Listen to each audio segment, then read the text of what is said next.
That's a good start for a free energy video, isn't it? Yeah, yeah. Okay, so how to build a free energy machine? I get a lot of comments to them, because they've seen it on TV or something. The free energy machines are built for customers. They paid me very well. I didn't go out talking about it. They just learned, they wanted to get out of the problem. They had somebody who was claiming they had a free energy machine and turned out to be garbage. Well, my first clients were Reatrade Business Group in Vancouver. I guarantee them one half of both in milliamperes. I just said you can take it or leave it. I can do it for you, but so they took it in 10 grand, and I did it with barium titanate actually. I made a row of them. They would work in unison, kind of like giving off energy and charging capacitor. It was in a metal box they made for me. They were happy with it and waiting for investors from China to put 24 million into it, but they never showed up, and that went on to who else? I think Japan. A number of clients. Japan was like $250,000 or more to me, and visits to Japan.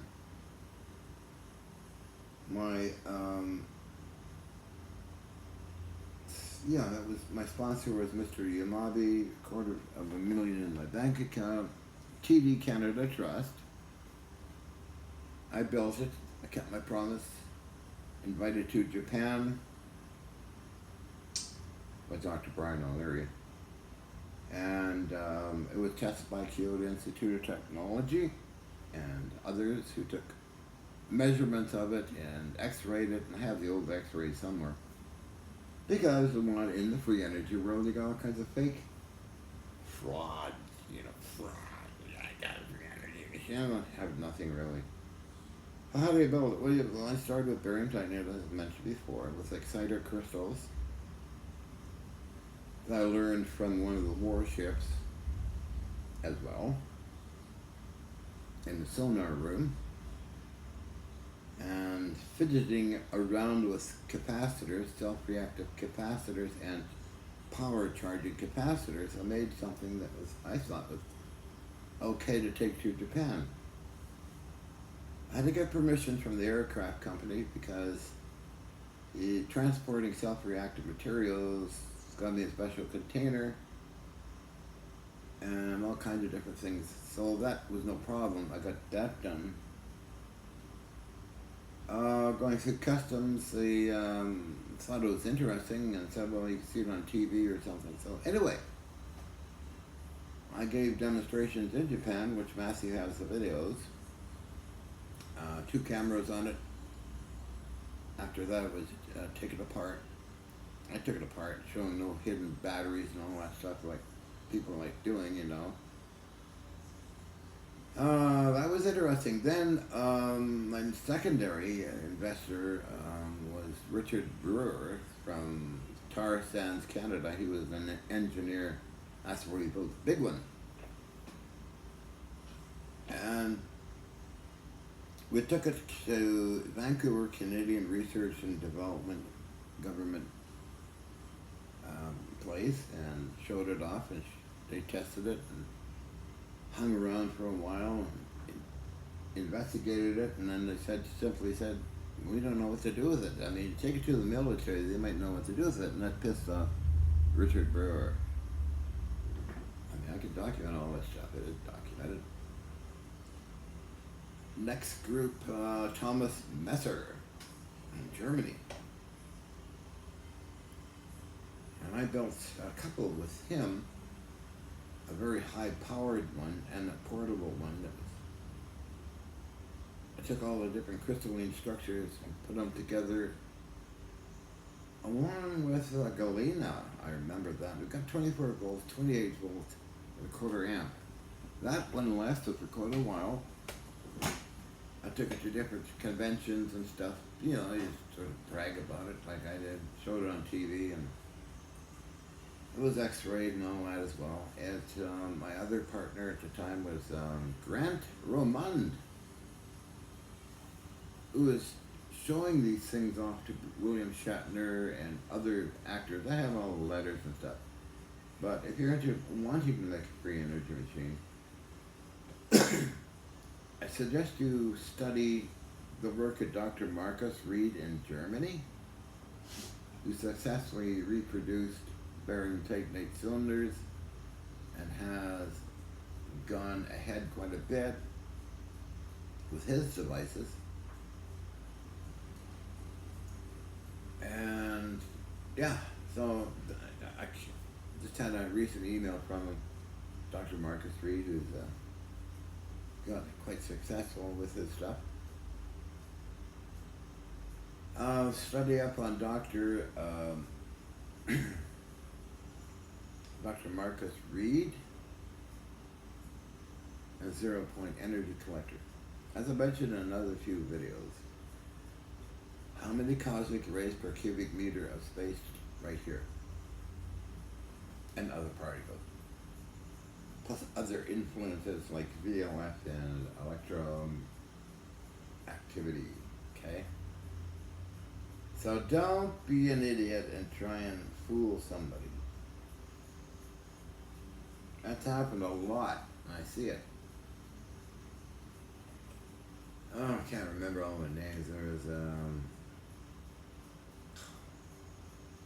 a British guy who made up a bunch of BS, and another guy, and all these different people in their free energy machines. They always get found out. Okay? Not worth it. Stay out of jail. People don't take too kindly to people that trying to screw them, you know? So never screw your fellow man, right? Okay. DARPA has a energy management storage system, which is I learned through one of my partners, Alec.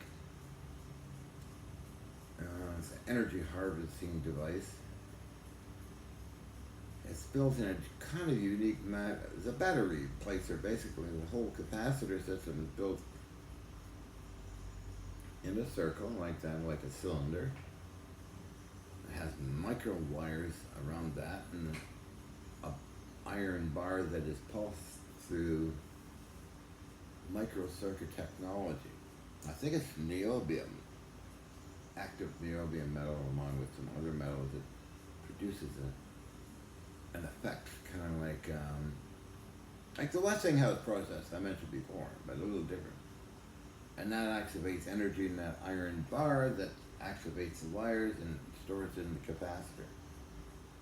It was confirmed by an agent in Ireland to me by telephone. I guess I got all that stuff in my files, I don't know. But they were interested in other things at the time. Special Forces guy in Ireland, who knows? Yeah. You get a lot of phone calls and emails in those days. I've got a lot of emails showing that too somewhere.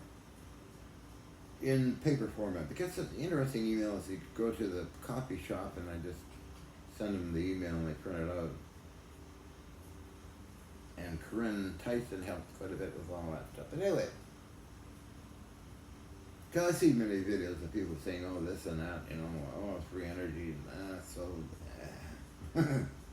oh yeah, okay. So that's how you build a power cell system. There's videos on my stuff too, which Matthew will upload someday. And the Japanese demonstrations and all that stuff at the Kyoto Institute of Technology and many others. So last time I seen any Japanese folks was Yamabe-san, showed up in 2004. And he said, I want to get you back in Japan. But then we had dinner and talked for quite a bit. That's the last I ever seen him or even heard of him. Other than that, Let's see, anything else? No, I haven't been approached. I haven't been approached by anybody for building anything like that. I don't do it for free. I'm not out there to. I'm not interested in those things because you can get energy all over the place, you know. And use sunlight, get energy through photoelectric effect. I'm not really interested in a lot of this stuff. I do it all myself in my own way, so.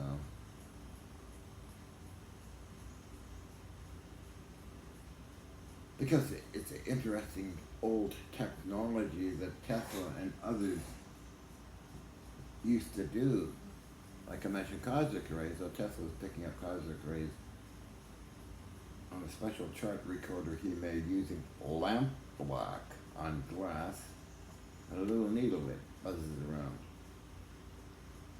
That's old technology. I love that old stuff, so that's what I'm hanging into. I'm not too interested in what people are doing, you know, in modern stuff. The foundation for all this stuff is basically the old timers, even Benjamin Franklin, the old timers, Steinmetz, and actually hundreds of other people you don't hear about. You hear mostly about Tesla and Einstein, but there's a bunch of others too. Explorers in nature, really. So that's my little spiel on free energy. And as you know, I'm just a burned out, eccentric, overglorified scrap collector, right? Not a physicist, not a scientist, just an old hobbit having fun with stuff, old stuff.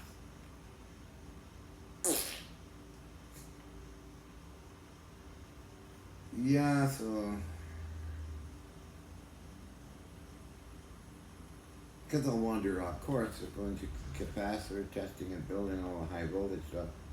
Then I go into something totally different, like machine tools, how to repair parts of machine tools, go find machine tool parts. Then I go into cannons and artillery for a while. I go Mr. Alec in Greece. I got from him like 2,000 pounds of cannon parts from a scrapyard. That's my preferred place to go someday. Would be Mr. Alec's scrapyard in Greece. So my interests are very broad in different weird old things. I'm not interested in owning a phone, or I own an iPad. No, I'm really not interested in anything too. Lasers are interesting, but no, like going digging into old things and learning from them.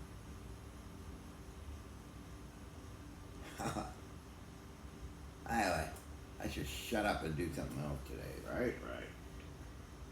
I did my 1 hour sitting in the sun. That's healthy for you. And take my vitamins and minerals. Yeah. So that's what I do a lot of. And talk TV all. And I go on the internet at night and watch all the different videos.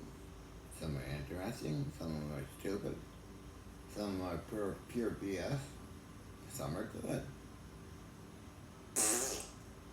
And I use Google search quite a bit too, so. Good friend of mine visited yesterday. It was a good visit. We had a lot of fun talking. His name is Christopher. Well, we get together once in a long time and talk.